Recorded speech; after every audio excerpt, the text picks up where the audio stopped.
Hi guys, my name is Steve B. I thought I'd talk to you for a few minutes about today, about staying sober for today, and a good topic I thought would be good for today is you know one of the things they talk about in recovery is that people go for the geographical cure, and I remember I did that early in sobriety too.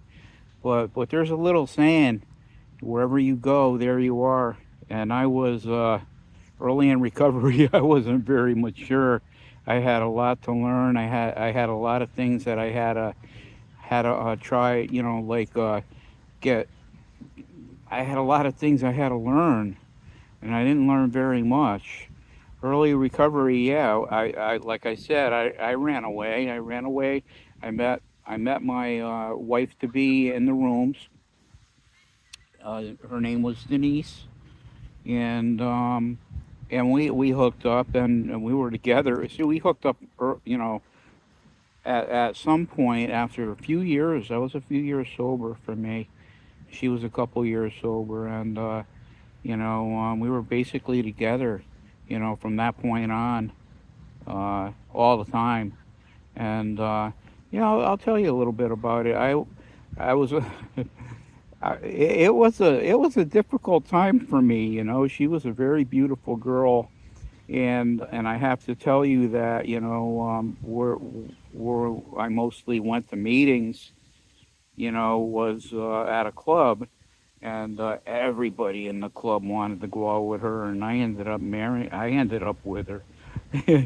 So I was on people's shit list, guys, that is. And it was very difficult. It was difficult because I wasn't used to that, and only thing I have to tell you is that I survived it. We survived it. We moved to Maine, right on the ocean. A really beautiful town, Algonquin, and we lived right on the water, and it was kind of nice. Maine is, I like to call Maine God's country, because especially Algonquin. Wow, we were right smack in the middle of paradise, and I had a lot to learn. I kind of took time off from working. Just I had money put away, and so we lived for a year, and it was kind of like awesome. It was pretty awesome. I wake up in the morning, and it was early in recovery, so I read a lot of the big book. I did a lot of my step work. Her and I, having a partner in recovery was great. We went to meetings together. I wouldn't have it any other way because I didn't trust anybody around her. I'm being honest now. I didn't, especially at the club where we moved away from.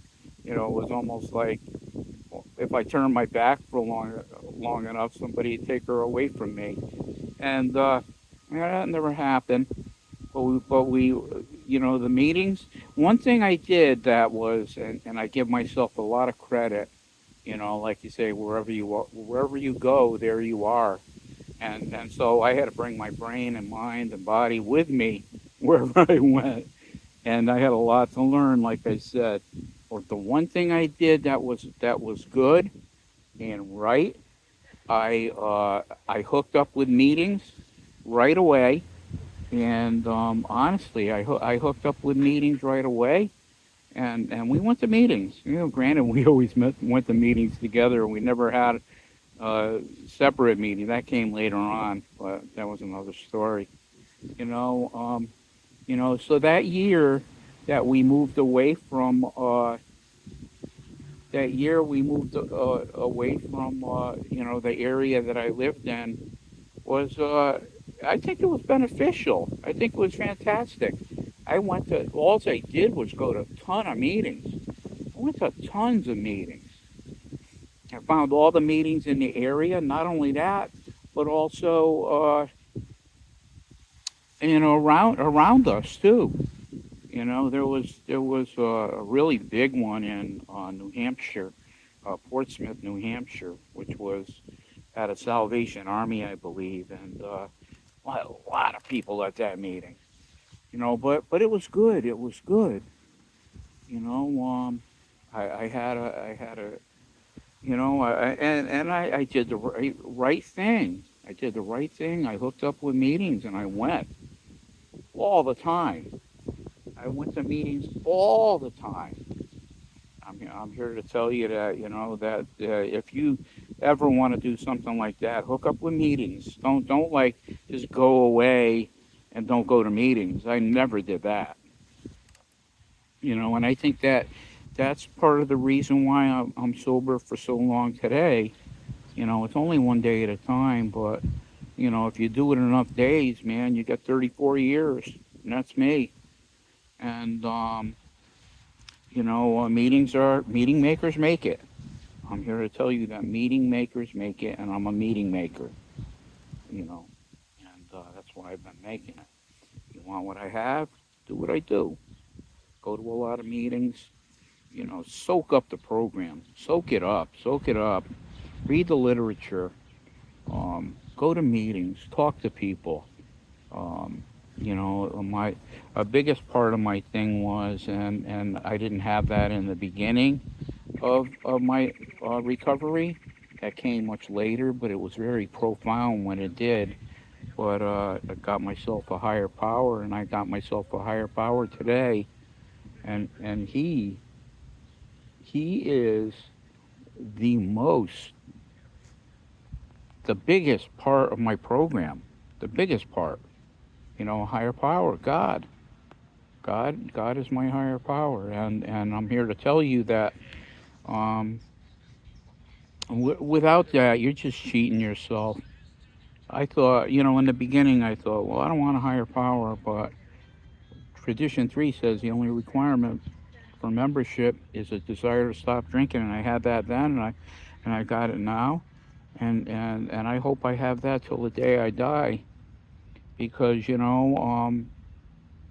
I'm gonna die someday, but I wanna die sober. Alcohol's not gonna take me out. I mean, that's the devil's best friend, alcohol, and I'm here to tell you that. The devil loves alcohol because it kills people. It takes them out fast as anything. Narcotics too, but alcohol a lot. And in my case, alcohol was my nemesis.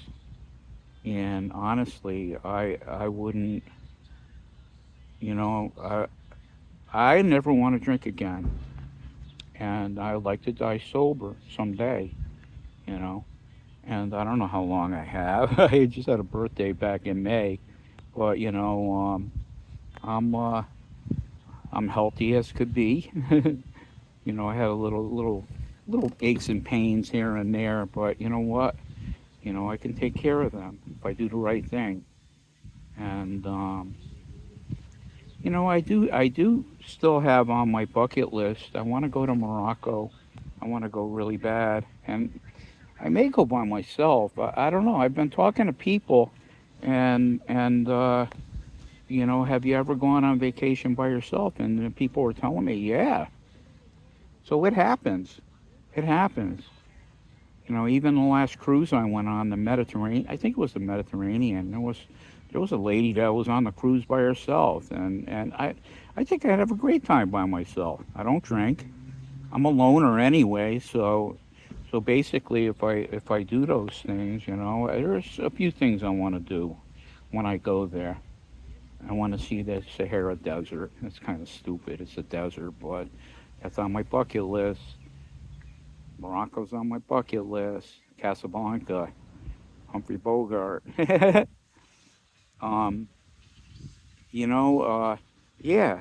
So that's on my list, and I'm not sure when I'm gonna go. When I'm gonna go, but I'm gonna start looking into details because I've been talking about it for a long time.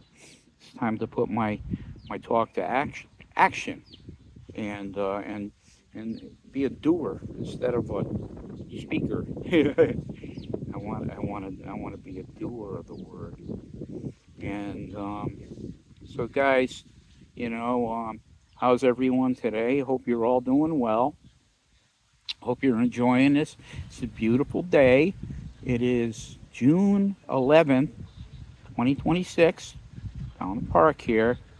I mean, it's hot. It's hotter than hot. And I'm in the shade right now, so I'm very comfortable. In the shade, it's very comfortable. But in the in the heat, it is hotter than hot.